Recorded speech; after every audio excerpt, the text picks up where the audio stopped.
Nabalitaan niyo na ba ang kalagayan ni Captain Jerome Hacuba o mas kilala sa tawag na Captain Blind at ang kanyang Complete Disability Discharge o CDD issue? Ang CDD ay proseso ng paglabas sa serbisyo kapag ang isang sundalo ay nagkaroon ng permanenteng kapansanan na hindi na nagbibigay daan upang maipagpatuloy ang karaniwang tungkulin sa AFP. Layunin nitong tiyakin na ang isang nasugatan o naaksidenteng kawal ay makatatanggap ng wastong dokumentasyon, klasifikasyon at benepisyo ayon sa kanyang kalagayan. Ako po ay totally blind. Nasabugan po ako ng bomba sa Mindanao during our combat operation against the BIFF. Umani ng sangkatutak na suporta at iba't ibang reaksyon ang sinapit ni Captain Hacuba. Matapos siyang mabulag habang ginagampanan ang kanyang tungkulin, kinailangan na niyang lisanin ang serbisyo dahil sa pinsalang natamo. At ngayon po, lumabas ako na wala nang paningin, subalit sabi ko po ay hindi nawala ang aking paningin. Ibinigay ko lang po ito sa ating bansa. Sa 9th Infantry Division, may mga sundalo ring katulad ni Captain Hacuba na naging battle casualty, ngunit patuloy na naglilingkod sa paraang makakaya nila. Isa na rito ang CCTV operator na si Corporal Roger Villares, na matapos masugatan sa engkwentro ay piniling magpatuloy sa serbisyo. 11 years in service na po ako.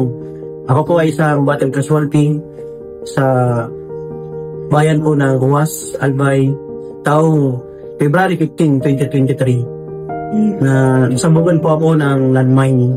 Ang tawagin po ay improvised explosive device.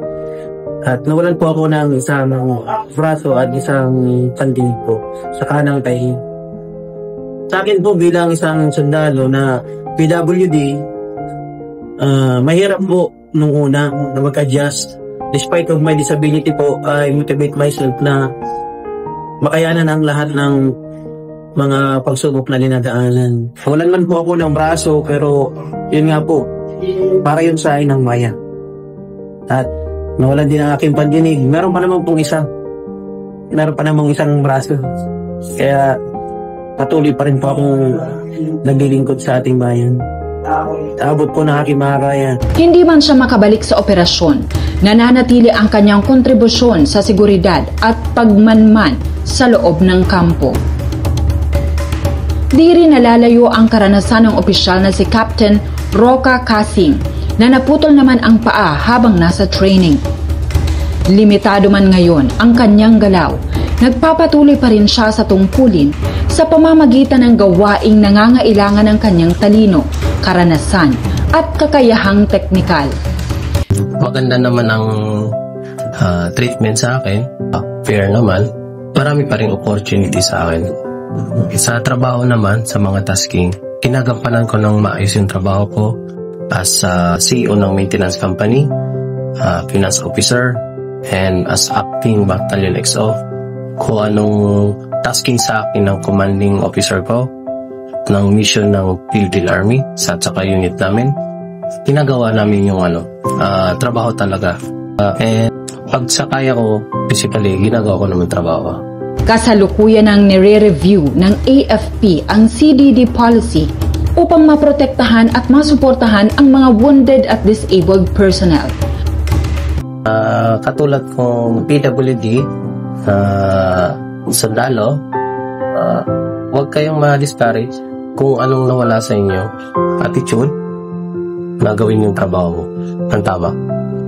Ang mga kwento nila ay paalala na ang katapatan sa bayan ay hindi nagtatapos sa panahong apektado ang kanilang physical condition.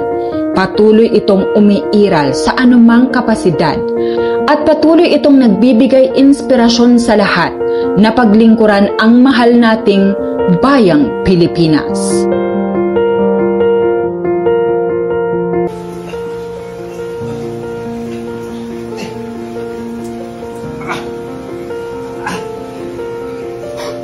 Mga kamisyon, mga tropa, maintain pa rin Captain Blind sa pagpapalakas, pagpapawis at ito po talaga kasi yung kailangan ng ating katawan kahit na mga retirado o o may kahit na may kapansanan o walang kapansanan. Lalo-lalo na po yung ating mga tropa na nandyan sa active service. Mga tropa, huwag niyo pong pabayaan ang inyong sarili.